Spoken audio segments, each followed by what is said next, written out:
வணக்கம் நண்பர்களே, இந்த வீடியோவில் எதை பற்றி பார்க்க போகிறோம் அப்படின்னா, ரேஷன் அட்டைதாரர்களுக்கு ஒரு மகிழ்ச்சியான அறிவிப்பானது வெளியிடப்பட்டிருக்கு. இது என்ன அறிவிப்பு, என்ன சொல்லியிருக்காங்க அப்படின்னு இந்த வீடியோவில் பார்க்கலாம்.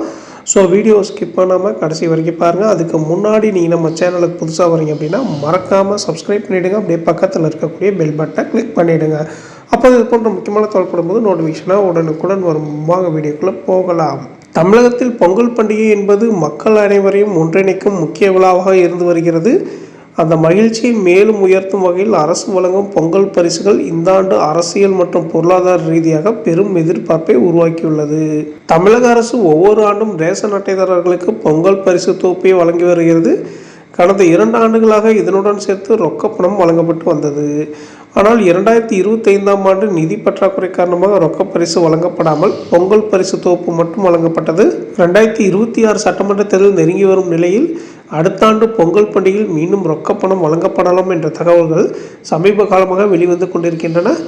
அந்த வகையில் ரேஷன் அட்டைதாரர்களுக்கு பொங்கல் பரிசாக ரூபாய் 3000 வழங்க அரசு திட்டமிட்டுள்ளதாக தகவல் வெளியாகியுள்ளது.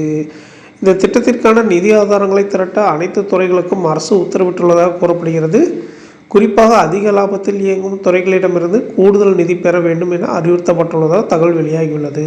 டிசம்பர் மாதத்தின் கடைசி வாரத்தில் பொங்கல் ரொக்கப்பணம் தொடர்பான அதிகாரப்பூர்வ அறிவிப்பு வெளியாகும் என எதிர்பார்க்கப்படுகிறது.